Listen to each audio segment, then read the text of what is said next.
అందరికీ నమస్కారం. మొదటిసారి మా ఛానల్‌ని చూస్తున్న వారైతే సబ్స్క్రైబ్ చేసుకోండి. పక్కనే ఉన్న బెల్ ఐకాన్‌ను క్లిక్ చేయండి. ఓం నమో భగవతే శ్రీ రమణాయ. ఆశ్రమంలో మహర్షి కోసం ఒక స్నానాల గది కొత్తగా కట్టారు. అక్కడ పొద్దున్న 9:15 మొదలు 9:30 గంటల వరకు మైసూర్ మహారాజు వారు మహర్షితో సంభాషించారు. రాజావారు మహర్షి పాదాలపై శిరసు వంచి నమస్కరించి ఇట్లా అన్నారు: నేను మహర్షి జీవితాన్ని చదివాను. ఎన్నో సంవత్సరాల నుండి మహర్షిని చూడవలెనని ఆకాంక్షించాను. కానీ నా స్థితిలో అట్టి కోరికలు అంత సులభంగా నెరవేరివి కావు.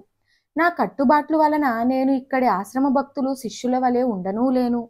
నేను ఇక్కడ ఉన్న 15 నిమిషాలలో తమ అనుగ్రహానికై ప్రార్థించటం మాత్రమే నేను చేయగలిగినది, అంతే.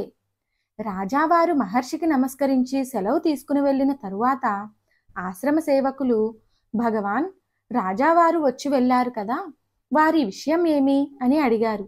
అందుకు మహర్షి, వారికేమి, పండిన పండు అని సెలవిచ్చారు. ఇక్కడ పండిన పండు అంటే ఆధ్యాత్మికంగా రాజావారు ఎంతో పరిపక్వత పొందినవారు అని అర్థం. ఓం నమో భగవతే శ్రీ రమణాయ. ఈ వీడియో చూసిన ప్రతి ఒక్కరూ కామెంట్ బాక్స్లో ఓం నమో భగవతే శ్రీ రమణాయ అని టైప్ చేయండి. అలాగే మా ఛానల్కు కొత్తగా వచ్చిన వారైతే సబ్స్క్రైబ్ చేసుకోండి. పక్కనే ఉన్న బెల్ ఐకాన్ను క్లిక్ చేయండి.